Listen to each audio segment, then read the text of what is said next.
Hey friends, welcome to day one of the Till the Weekend Readathon. I'm just getting my day started. It's kind of late.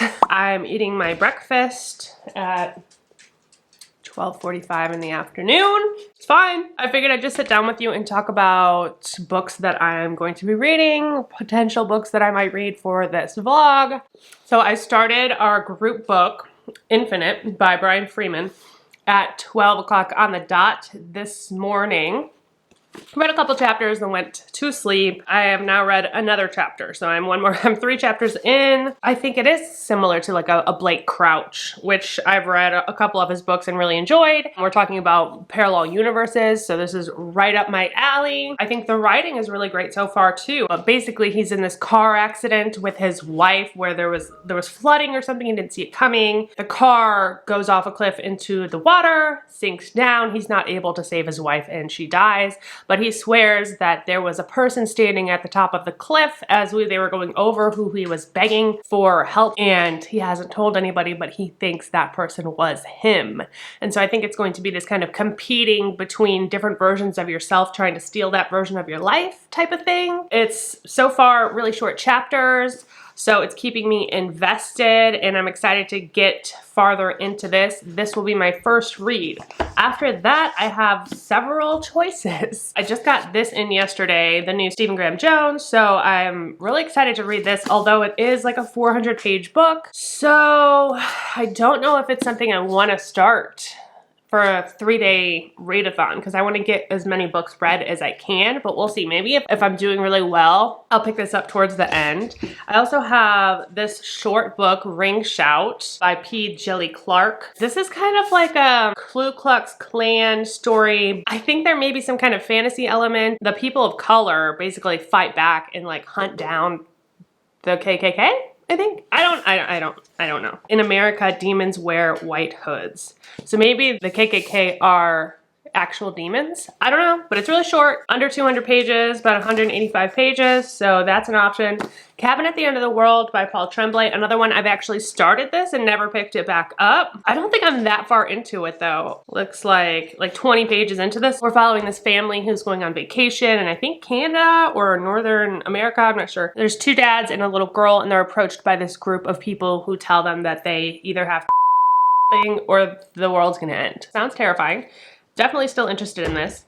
And then the other 2 I have are on audio. Oh, actually, this one I have ordered and it's supposed to come in tomorrow, and that's Blanky by Kealan Burke, which I think is a novella as well. It's about these parents who are grieving the death of their child. This blanket shows up at their house, this little kid's blanket, which wouldn't normally be weird, but they buried the blanket with the child, so they're like, how the hell is this here? And it's supposed to be like haunting and ghosty. And then another one that I'm also interested in right now is A Child Called It by Dave Pelzer, and this one I have an audio. It's only 3 hours long, so I know I can read that and just like bust it out. That's my plans for today. We have the reading or the watching a movie together thing tonight, which I'll do, and then tomorrow's the live show. So I'll check back in with you. I'm just gonna read as much as I can. So unless I get distracted by social media, etc., which is entirely possible, I hope to get at least 3 books read in the next 3 days.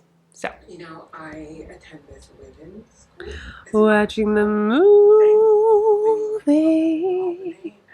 Hey, bud. Creative ladies to meet Catherine. Why do you look guilty? I think you should go. Okay, I am getting ready for bed, but I thought I should update you guys on Infinity.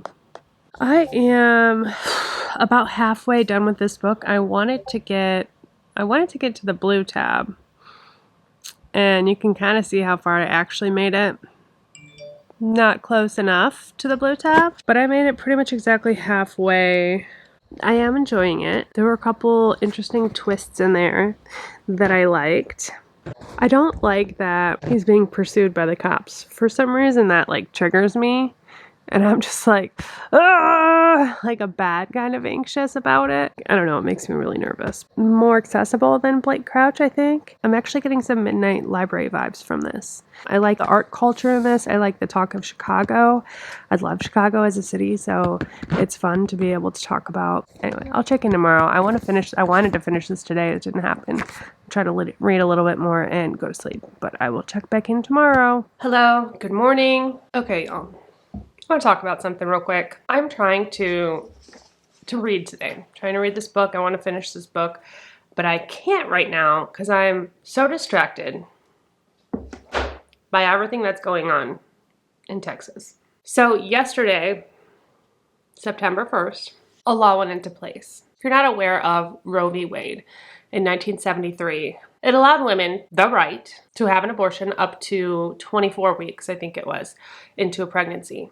And that's the point at which the fetus is viable and can live outside of the body on its own. Yesterday, a law went into place calling it Senate Bill 8, or the heartbeat bill, basically saying that when a fetus has a heartbeat, you may no longer abort that fetus. Even though at 6 weeks, the heart is not developed, there are electrical currents that flow through that fetus, presumably give it a heartbeat. So now, 7 million women of childbearing age are affected by this. But the thing that pisses me off is that it's not going to affect every woman. This is clearly going to affect younger women, first of all, teenagers, who most of the time don't know they're pregnant by 6 weeks. It's going to affect low-income women who can't afford $550 to go to the clinic and get an abortion. It's going to affect women of color, including undocumented women who aren't comfortable traveling outside of the state because they're at risk. The most upsetting part of this is that this bill allows any citizen, any vigilante asshole out on the street who is aware of an abortion taking place after 6 weeks may now sue for up to $10,000. They don't have to know the person who got the abortion. It could be any of these people standing outside of Planned Parenthood. They see someone go in, they can now sue you. Not the person having the abortion, no, but the doctor who performs it, anyone who aids or abets this abortion. So the doctor who performs it, the nurse, the person at that counter taking appointments, the Lyft or Uber driver that took you to the appointment, they can be sued for up to $10,000. But it's very upsetting, and I'm pissed. I'm really pissed. This is so sneaky and so slimy. It takes the power away from women and puts it into the hands of any person on the street. Any person on the street. On the other hand, it is also a law in Texas right now that schools cannot mandate masks because my body, my rights. So which is it, Texas? Which is it? Is it my body, my rights, or is it not? It's disgusting. And if you are gonna unsubscribe from my channel because I'm talking like this, then I'm sorry to see you go, but goodbye. Because I'm not gonna not talk about it because it's disturbing. And there's no exceptions for rape or incest either, y'all. When the consequences for having an abortion are more extreme than the consequences for actual rape, what is happening? What is happening? I don't know, y'all. I'm sorry. I'm gonna stop ranting now. I'm gonna try to get back to this book. I'm on chapter 24. It's really hard not to get distracted because of all this shit that's going on. I'll check in later. I wanna hold your hand. I wanna hold your hand. What a sweet boy you're being. Alright, hey y'all. Just checking back in. Feeling a little better. Sorry about my rant earlier. I've been doing some reading. I switched over to an audiobook. Look, there's something I've realized about myself. I think it's actually kind of messed up, but trying to listen, sorry, there's a lot going on, it's kind of loud right now. Trying to read that entire book, Infinity, physically was really interesting because I listen to a lot of audiobooks. I felt like it's fine for me to slow myself down and just sit and quietly read a book. I forced that on myself for the last 2 days to just sit and read in silence, and you know, I don't think that's for me. That's not the kind of reader I am, and it actually makes me more anxious when I'm not getting stuff done, when I'm not keeping myself busy, and negates the whole relaxation thing anyway. So yeah, I don't think that I'm going to be reading like regular length books physically. If it's like a novella or, you know, a graphic novel or something, that's probably fine. But I think that is part of what spiraled me this morning when I was getting very emotional about the Texas laws and whatnot. I think that's kind of, that attributed to it, because I felt like I was kind of sinking into a place already from just being inactive for 2 days and not doing anything except sitting and reading. And that kind of exacerbated that feeling. I don't know how to explain it. But anyway, oh geez. Hi, Denny. Hi. Excuse me, I'm busy. So anyway, I popped in an audiobook and I've been listening to A Child Called It by, who wrote this? Dave Pelzer, which I heard about from Jacqueline and her channel. And, ooh, it's heavy. It's very short though. It's 3 hours and 45 minutes long. On audio, I have 27 minutes left. And I got it on script. But I was able to do some stuff around the house, get myself going, and I feel much better now. So even though this book is extremely depressing, it's about this abused child who's referred to as It, and the things his mother did to him. And I'm really interested in his mother. It's from his point of view, and it's a true story from what I understand. But his mother didn't treat any of her other kids poorly, just this one son. And I hope in this last bit it goes into a little bit about the psychology of the mother, or at least what happened to her, the consequences of this, because you know he's saved at the beginning, he gets saved, and then they go back and tell you the story of his life. Yeah, it's really heartbreaking and heavy stuff. I haven't finished Infinity yet, but I'm going to get to that after this, probably tonight when I wind down, finish up a little bit with that. There's a lot going on in my house right now, so I will check back in. We're doing some live sprints here, y'all. It's happening. Had some tortillas for dinner here. The best. Right? Right? Alright, back to reading. What about that break? Alright, y'all. We just finished the live show. It was so much fun. And I need to do some reading. It's kind of late. It's like 11 o'clock. And sorry, my husband's playing Call of Duty. It's loud. And probably should be getting ready for bed, but you know what? I'm not. I stayed up late last night. Really late last night. I couldn't sleep, and I slept in today, so I am pretty much wide awake. So I'm going to sit in this tub that I've made for myself and try to finish at least one of these books that I've started. Alright, y'all, so I need to check in with you. It is Friday. I did the live show, which was so much fun, and then I finished a couple books. So the first of which is the buddy read Infinite by Freeman. I ended up really liking this. I don't know what I'm going to give it. At least a 4-star, maybe 4.5. I don't know. The end was just a total like mind fuck and very much Inception-y. But I really liked it. It actually got me emotionally involved towards the end. I did shed a tear, but it has a very satisfying ending, I suppose. Satisfying yet confusing, but in a good way. I would definitely recommend this. I'm really glad that Jacqueline picked this as our group read because it's one that I had never heard of before and probably wouldn't have picked up because I didn't know it existed. Finished this one, really liked this. I also finished A Child Called It.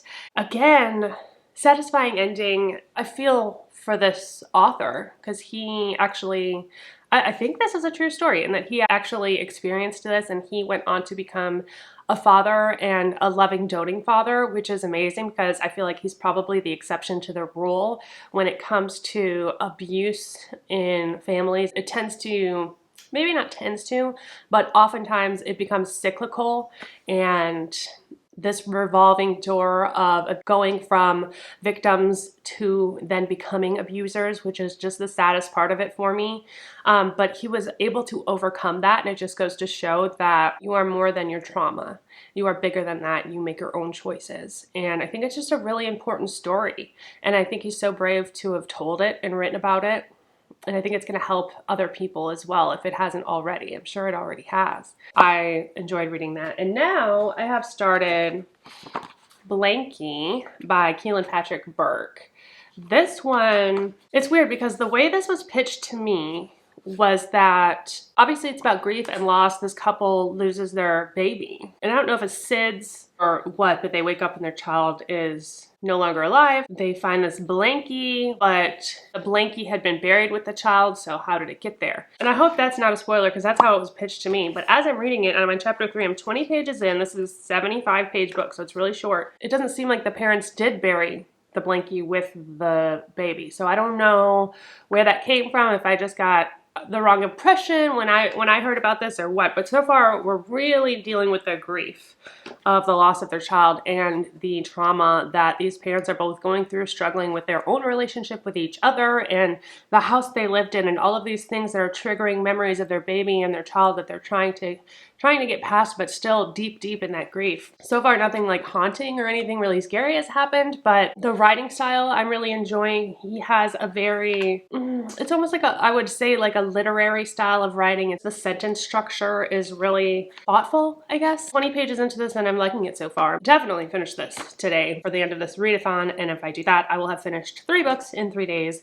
which I'm very happy with. So yeah, I've only got, 55 pages left of this to read, so I'm just gonna get back to reading and I will check in with you guys later. Hey y'all, oh my gosh, I just came outside and my lens keeps fogging. Denny, do not. There we go. Okay, I just finished Blanky. This is my 3rd book that I have finished in this readathon, and I am so happy.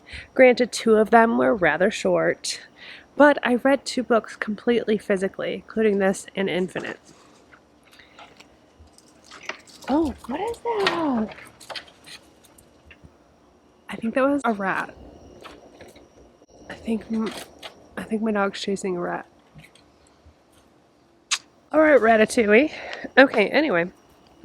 I'm not sure how I feel about this. I really enjoyed the writing, and this gave me ghosty vibes like I have been looking for. Like the ghosty vibes that I got from this were amazing, immaculate.